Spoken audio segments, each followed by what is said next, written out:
to Les Schwab Tire Center's Outdoor GPS, presented by Fisherman's Marine and Outdoor.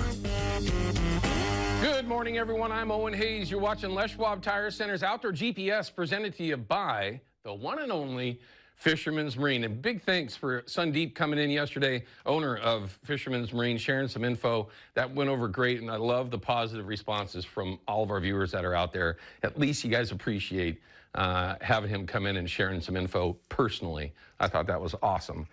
Today's show, we got a great one lined up for you. Whenever we get a chance to get Mr. Bill Herzog here in the studio, no matter what the topic is, if we're talking steelhead or if we're talking trout, it's a tremendous source of information. We're going to talk a little bit about the buy three, get one free deal from Yakima Bait and Fisherman's Marine.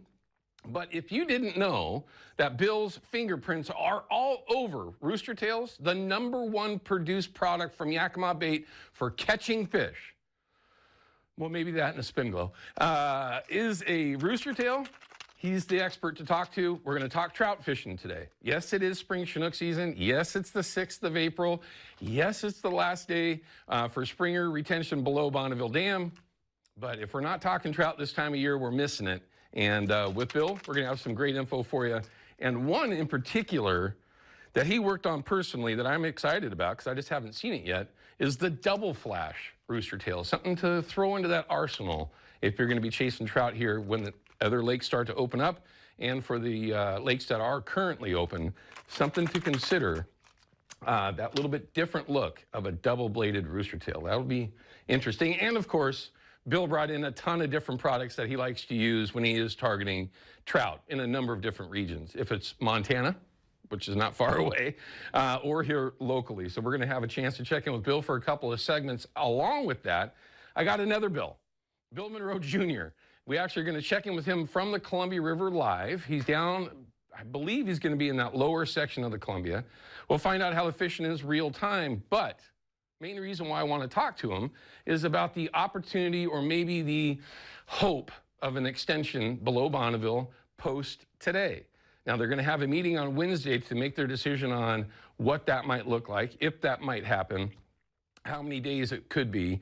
But we'll find out from Bill the information that he knows, because he's quite literally right in the middle of that whole process. So we're going to find out what his thoughts are on that, and if it's worth trying to make some plans going forward here below Bonneville for springers. My own opinion, which means very little, as you all know, yeah, I think there probably will.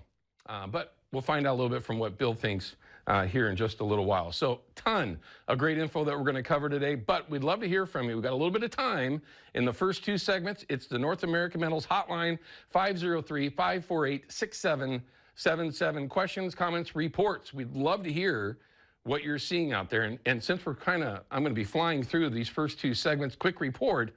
Yesterday, pretty much dead. Talked to several folks that were fishing on the Columbia and the Willamette, and one crazy crew of dudes that started out as high up on the Willamette as you could go, well, below the falls at the very least, and then all the way down to the mouth. And it was bleak at best. So very interesting on how things played out yesterday. Did get some reports already this morning from the head of the channel that there has been a handful of fish caught for a lot less pressure. Good and good. So some reports to at least get in there, but we'll have a chance to show you fish counts and river levels as we go into this upcoming week. So make sure you pay attention at this upcoming segment. Also, in that tech tip that we're going to have today, our Chevy Silverado tech tip of the week, we're going to lean on Bill with that again, like we always do when he comes in. But we're going to talk about casting these rooster tails in particular. Now, I love to troll them. Everybody loves to troll them.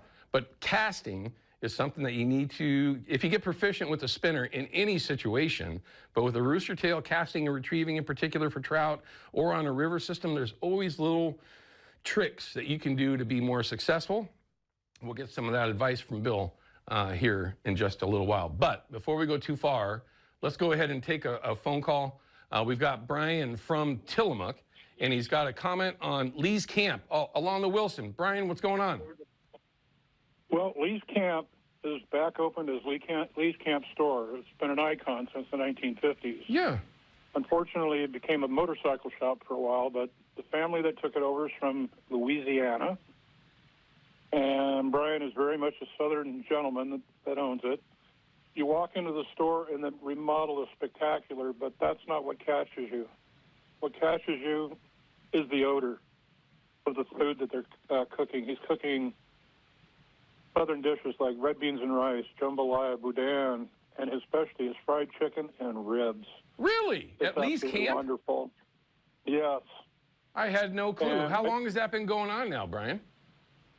The grand opening was March 31st. It opened about 10 days earlier than that. Interesting. And my wife and I were there when it first opened. We got popcorn chicken, and we left. I almost turned around and went back and got more. The food is great. All right, so Lee's Camp is going to be the store there, again, is going to be a destination once again. Yes, and they have camping gear, fishing gear, snacks, beverages, and hot food.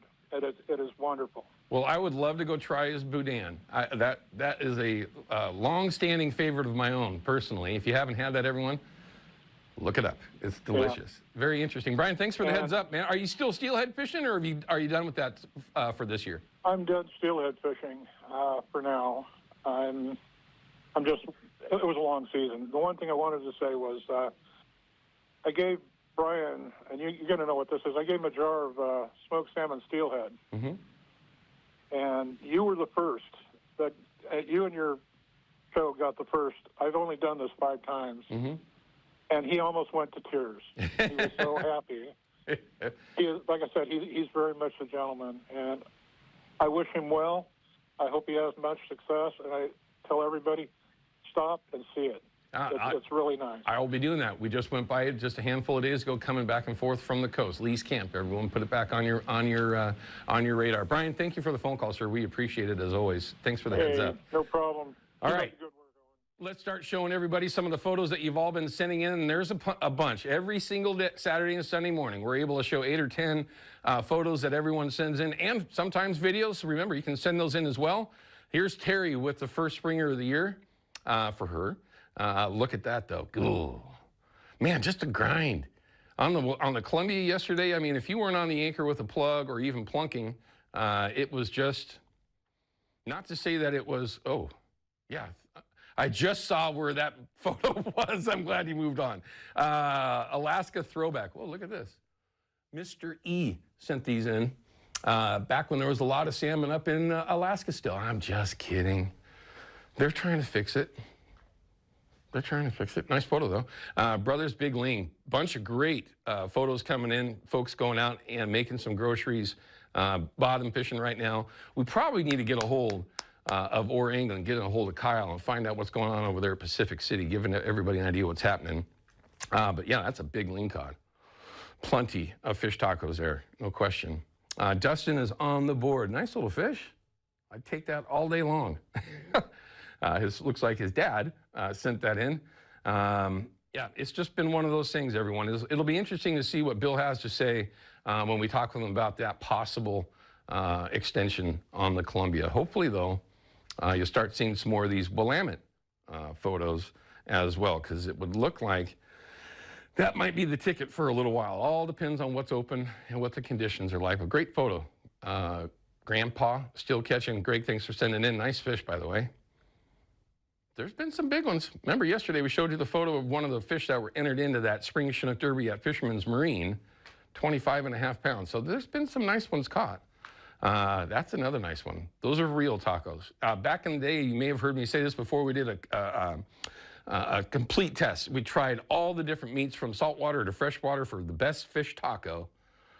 And believe it or not, it was catfish from the John Day that actually won that little taco fest, I guess we did.